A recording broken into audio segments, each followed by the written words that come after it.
This week on the BackTable podcast. Sonny and I are in a unique position. So Sonny does, I don't know, how many PAEs, 400, 500 PAEs a year or something like that? Yeah, about 500 in our center a year. A crazy number of PAs. And I'm starting to get to that level as well. And so when you do that many, things occur to you that you don't realize when you're just doing one every other week or whatever. We're trying to share that knowledge with other people who are coming. We first started in 2018 when we did this the first time. How many people were doing PA in the country? It was a handful. Now that PA has evolved to a place where a lot of people are doing them, we're also evolving the agenda so that we're going over more, like Sonny said, practical things.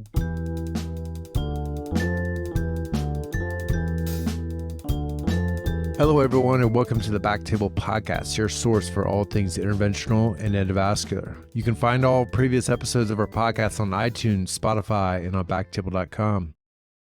BackTable listeners, just a friendly reminder as we get into the mid-year, we now have the option for you to obtain CME by filling out a reflection after listening. Powered by CMEify, a seamless way for busy clinician learners to discover internet point-of-care learning opportunities that reward CME credits and more. Find the link in the show notes or under the episode at BackTable.com.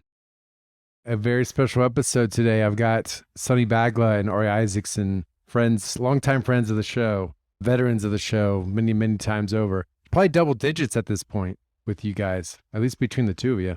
You're probably sick of hearing from us, Aaron. I'm not. I always enjoy talking to you guys. In fact, what I can gather, the audience loves hearing from you too, and that's why we keep inviting you back. Aaron, I think this is my first time with you. Usually it's Baratza, so I don't know. This is a new experience for me. You're right. It is. Yeah. It is the first time with me, and Baratza would love to be here, but he's doing a stroke right now. I just was texting with him, so he's tied up. Does that mean he's doing a procedure? Oh, okay, I'm just checking. He's not having a stroke. Oh, okay. Yes, he's doing a stroke. Okay. But all right. So anyway, what we want to jump into is Stream, a little update on Stream. So Ari also progress, or actually not, well, a big change since the last time we had you on is last time you were on, you were still at UNC. Now you're out in private practice. Can you tell us a little bit about, just update the audience on where you're at? Yeah, absolutely. So last time I was here, it's right, I was still faculty at UNC. Since then, I've moved on to this crazy organization called Prostate Centers USA with oppressive management. And I say that just in jest in case the audience doesn't know, because actually Sonny is the CEO of Prostate Centers USA. But in all seriousness, it's been a great move. So I work in an OBL type environment now, doing mainly PAEs, and it's a lot of fun. We're busy, and the best way I can say it's a lot of fun to go to work every day. Yeah. So it's do you guys have call, or is it just pretty much Monday through Friday? Do you guys work weekends? It's interesting. So we don't do any procedures on weekends. So there's no procedural call, but I can tell you after this weekend, I've been fielding multiple calls on my cell phone from patients from last week who are having some urinary issues. So there's still some work to be done on the weekends, but no call where you go into the hospital or go into, do any cases. Yeah, that's great. Also, like a common question for people who are going out there, were you able to get local privileges at a hospital, or do you team up with local groups to help with anything that might come up, after hours? Yeah. So fortunately, we do mainly the procedures that we do. I guess this is kind of fortunate. We don't really encounter anything serious that needs to be tended to urgently. So we do mostly PAE. We do some nephrostomy work. We do some genicular artery embolization, hemorrhoid embolization. And so those procedures by nature, for the most part, don't really require urgent procedures to treat anything. So the answer to your question is I don't have privileges at a hospital. So I just work in an outpatient environment, and we do everything in that environment. It's all safe. Yeah, exactly. It's all safe. There's nothing really to take to the hospital. That's great. And Sonny, can you give us, it sounds like you guys have grown as a company and opening up centers throughout the United States. Can you give us an update of where you guys, how many centers you guys have currently and what other cities you're venturing into? Yeah. So we currently have 5, 3 in Virginia, 1 in North Carolina, 1 in Florida. And we have plans this year to have 3 more. So all 3 will be here on the East Coast, or a little bit west of the East Coast, but I'm not really moving too far further west in Michigan at this point. And they're all a little bit different. Like Ari described his practice, and another practice here in Falls Church and in Reston, just like Ari mentioned, all the docs definitely field a lot. They field all the calls and issues related to their patients. But some of them, like here, they still take call at some area hospitals or collaborate or even have privileges. Two of the docs here in Northern Virginia have hospital privileges. So if there's an issue, they go in or they're taking call at those hospitals as well with the IR groups there. But they all vary a little bit by a little bit, but they're great quality of life practices and they're very deeply clinical, as Ari could probably tell you about too. So you're deeply involved, like Ari knows, when they call you for every urinary symptom or anything involved, where normally I think, they'd filter through a few channels before getting to. So, but It's great. It's been going really well with growth in terms of the practices we partner with, the cities we're working in. They've been really welcoming in terms of referrals, et cetera. The quality of service has been great and our team's grown. So now we have 4 or 5 positions growing to, I'd say 8 before just after the end of the year. So it'd be great. Very cool. Yeah, it's awesome to see what you guys are building. And when you say referring partners, so you have urologists, local urologists and local GI docs that you work with pretty closely in managing these patients? Yeah, absolutely. I've been fortunate. I think because I've been doing PAE in this area for so long that I've gotten to know most of the urologists in the Triangle area. And so we've developed a relationship over the years. And yeah, we work really closely with these figuring out what's the correct management for these patients, whether it's PAE or some other procedure. And so I'll take care. I might do a PAE, send them back to the urologist to take care of. And if anything comes up, they might send them back for something else. It's a good working kind of collegial relationship. Yeah, that's really nice. Well, let's talk a little bit about Stream and what we can expect. So can you guys give a little bit of information since the last time the last Stream conference was last September, right?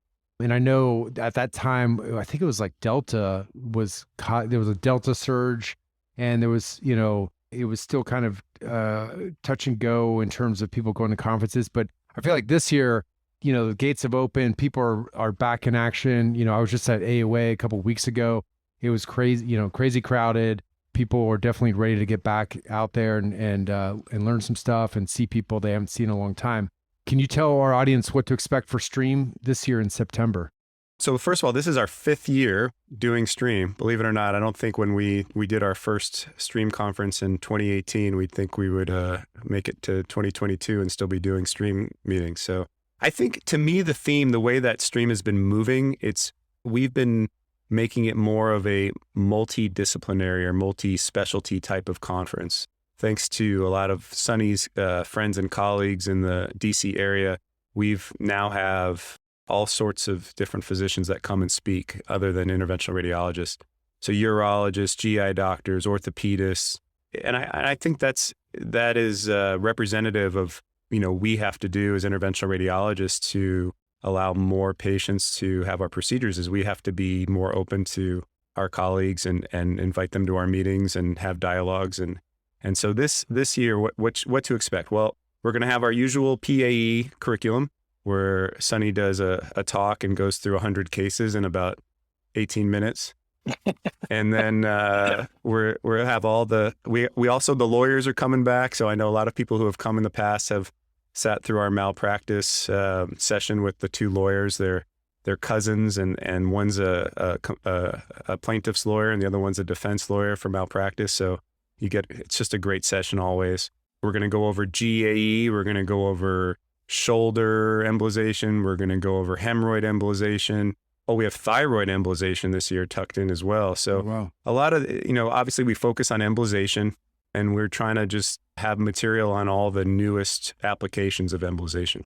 Yeah, I think, one thing you forgot to mention is, Ari, I'll go through about 100 cases in Ari, how long? You said 18 minutes? About 18 minutes. Ari will go through all the data on PA in about 8 seconds. So, and there's a lot more, and he'll still do it. No, the talks are great. One thing we did do differently too, because Ari and myself are getting, we always get sick too of saying the same types of messages, is we've thinned out a lot of the PAE talks to now really focus even more on practicality. So we're going to do decision making during a case. How do you make decisions and actually say, okay, fine, I'm going to skip this because we all know this is going to go down the road as an IR and take 30 minutes and lead to no real success. So we really thinned out things to just stick to that core concept that we've always felt the meeting brings is people leave with a practical approach and they go home and they feel like, hey, I can do this. And we've done more of that. And I think we're bringing that to each of the other topics, like Ari mentioned, GAE, hemorrhoid and orthopedic embolization, primarily because honestly, myself and Ari get asked all the time about, hey, how do I do this? What do I do to, in a case like this? What's the anatomy look like and how is it relevant? And save thyroid embolization, which is super, super novel. I would say on the scale of novelty during this meeting, it's a nice way for people to really get deeply involved in each of these embolization procedures. Yeah, because it sounds like, and I haven't had a chance to go to a stream meeting yet, but it sounds like the early ones were getting people, raising awareness around PAE, getting people comfortable with the idea of doing it. Then people go out and bring it to their practice. And I imagine it's, every year you guys seem to be adding things to it, GAE, these other embolization procedures, which is great because it keeps people coming back. Even those people who went out and successfully built a PAE practice and maybe want to continue to add more embolization service lines. So I think it sounds like that's the reason for people who maybe have been to prior conferences to not miss out on the new stuff. It's the cool thing about Stream is you're a very innovative conference, more so than a lot of other ones, it seems like. Yeah, and the people who come, Aaron, are always the ones who they want to learn more about these particular, say 4 or 5 cutting edge procedures. Yeah. And they're not the kinds of docs who go home who are like, yeah, I want to try to do 1 PA a month. They want to go back and really build a program, and they have to get really deeply involved in the clinical aspect of these patients. So that speaks to the complication session. So me and Ari, because we love to show disasters, that's for sure, because we're used to showing them to each other. We really built out that lawyer session now to be a half day of really M&M. So all of our speakers will show complications, and they're in all types of procedures.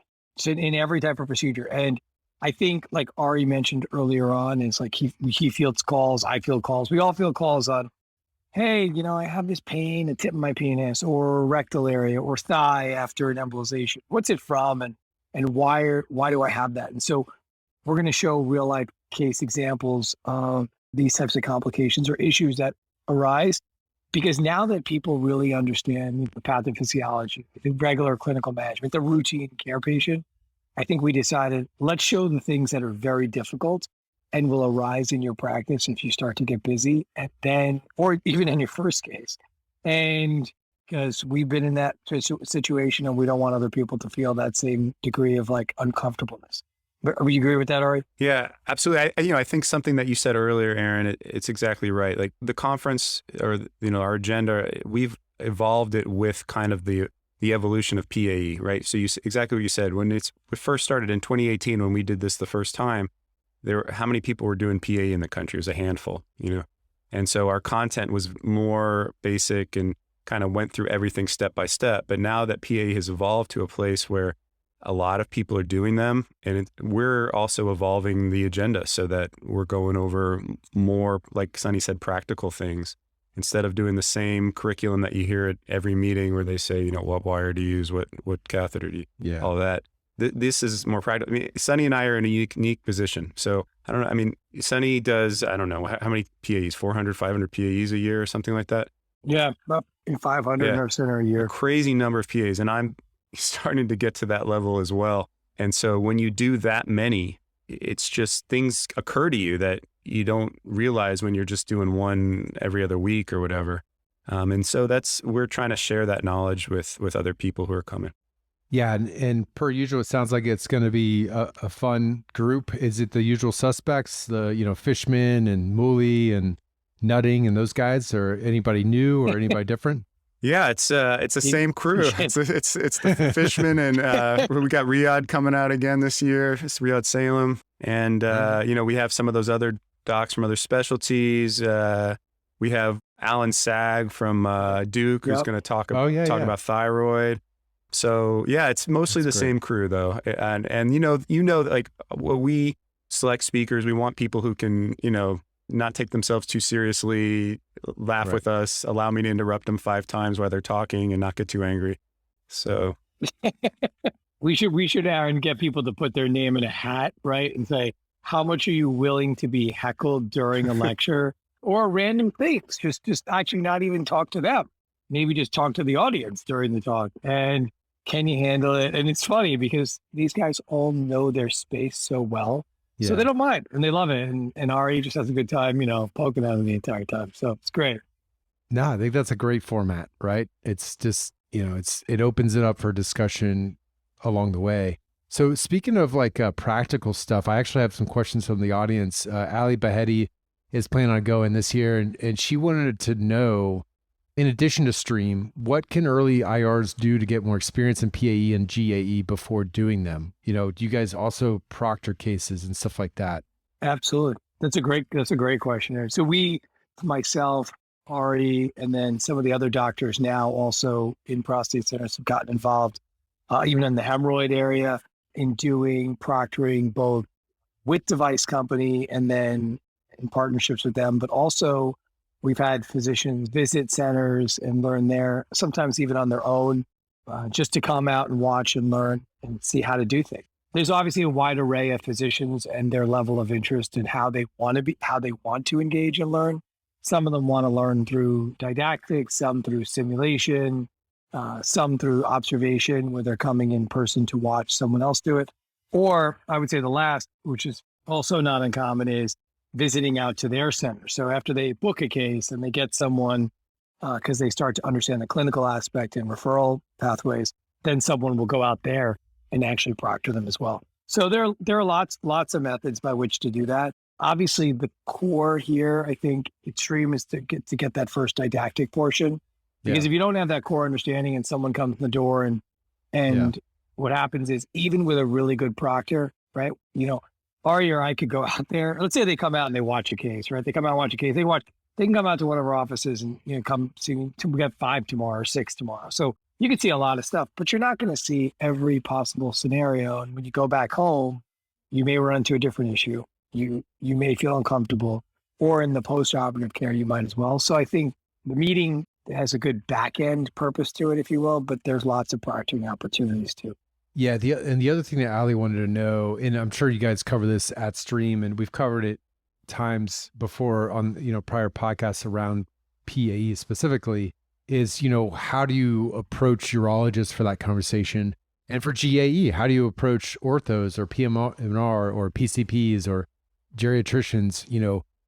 I assume that's part of the agenda at Stream, is like how to have that conversation to get referring docs to even consider it. Yeah, so I think that's one of the great things about having an orthopedist or having urologists at the meetings, because it's a lot of people want to know those answers, and so that's why a lot of times we have panels with urologists so that people in the audience can just ask those questions.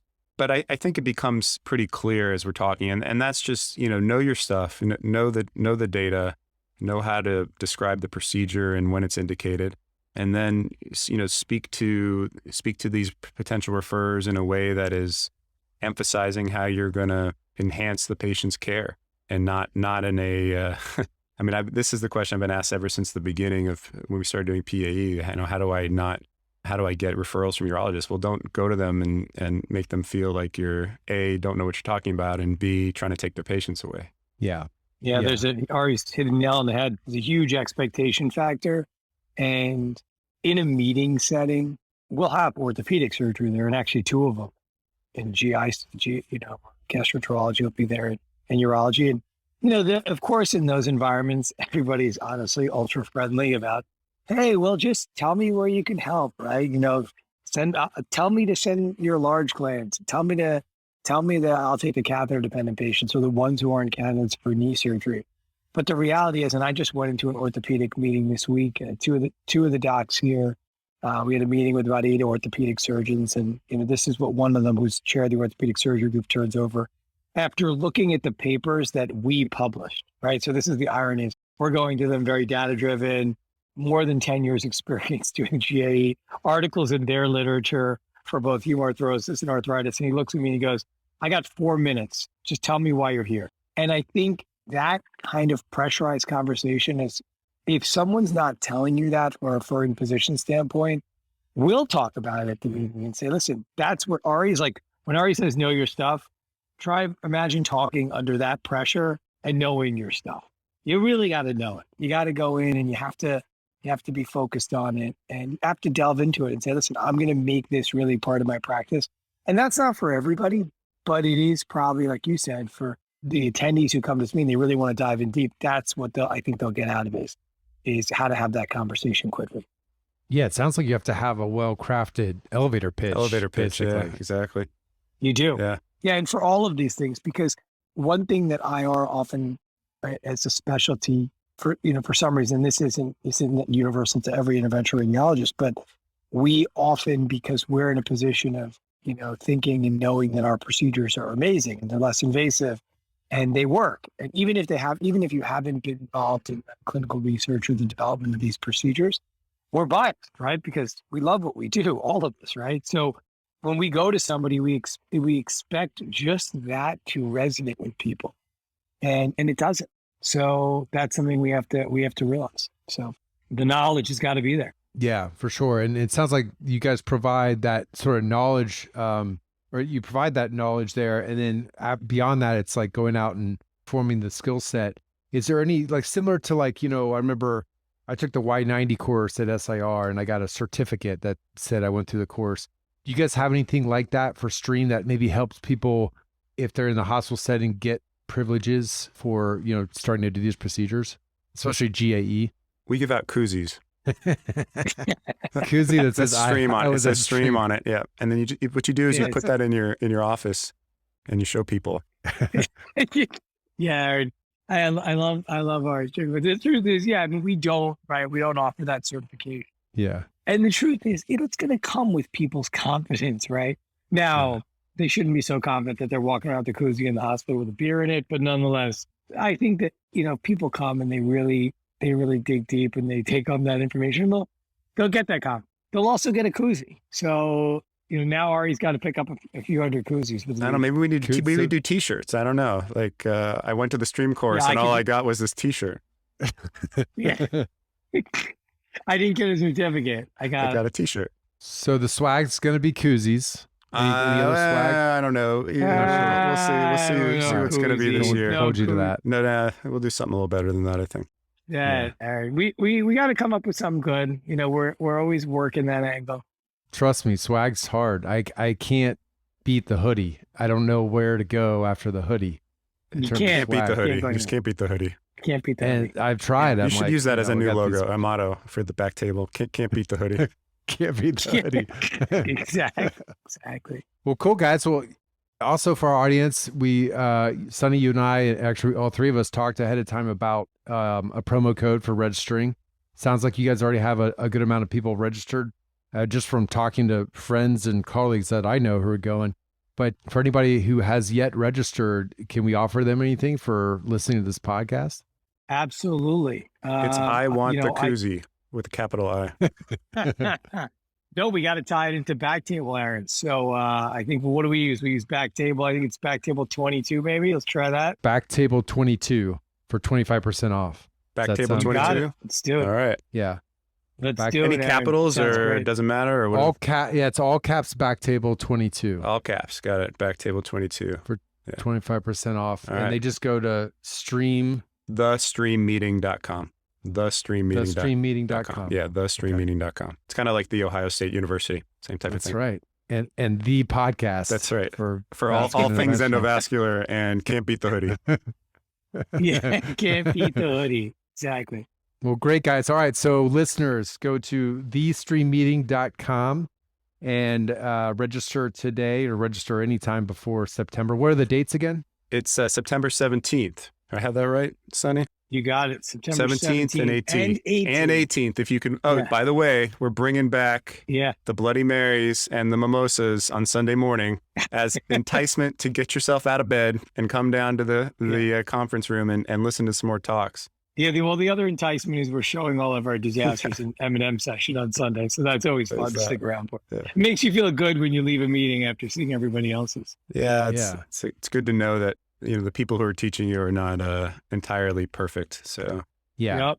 Yeah, there's too much perfection at these conferences. Oh, right? yeah, man. We don't, I love it. You guys worked 2 words into this podcast today. Ari with "I jest" in the beginning, which he already mentioned in another meeting. Yeah. Like he mentioned another meeting 5 seconds into this conversation, and you mentioning perfected. So it's the two of you. I don't know. I don't together. think, it's interesting because a lot of people say, for GEST, there's guest and there's jest, and no one really knows, it's kind of like a GIF and a GIF. Like, which one is it? I don't know. yeah, I call it GIF. So, yeah. Because I think the G, Yeah. when I think of GIF, it's peanut butter. J. Isn't it graphic interface file or something like that? Is that what it stands so it should for? be So GIF, it should be right? Yeah, it's GIF. Oh, GIF. It's GIF. yeah. It should be GIF. It's a GIF. Yeah. And it's guest. I guess. That's it. Yeah. What about And it's stream?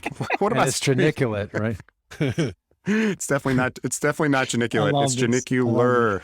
Yeah. Yeah. So you guys established that, right? That's done. We don't nobody says geniculate anymore. They better not. Well, no, they better not, but people still do, and it's definitely still genicular. So it's a bad habit. All right, guys. Well, thank you so much for coming on. Appreciate it. Glad we made this happen. Want to get the word out about Stream. Great conference. I am going to try my hardest to fly back from France to be there because I just want to hang out. I don't do PAE, but I just want to hang out with you guys. Do it, and man. I want to learn about thyroid and all the other cool stuff. So Yeah, we'll see you there, and it's a good stop for you on your way back home. yeah. Maybe we can give away a couple of BackTable hoodies. Yes, I will provide back to Yes. All right. Now there's a reason to sign up for Stream. Yeah, I love it. I love it. right. All right. Well, thanks, guys. Well, thank you, Aaron. Thank you so much for listening. If you haven't already, make sure to subscribe, rate the podcast 5 stars, and share with a friend. If you have any questions or comments, direct message us at @_BackTable on Instagram, Twitter, or LinkedIn. BackTable is produced and hosted by myself, Aaron Fritts, and co-hosts Chris Beck, Sabine Dond, Michael Barraza. and Ali Behetti. Our audio team lead is Kieran Gannon, with support from Caleb Hodson, and Ness Smith Savadoff. Design and digital marketing led by Brian Schmitz. Article and transcript support by Taylor Robinson. and Delaney Aguilar. Social media and PR by Ann Dang. Intro and extra music is Ripperoo by Skeptic Moon. Find us on Spotify or at local live music venues in New Orleans, Louisiana. Thanks again for listening, and see you next week.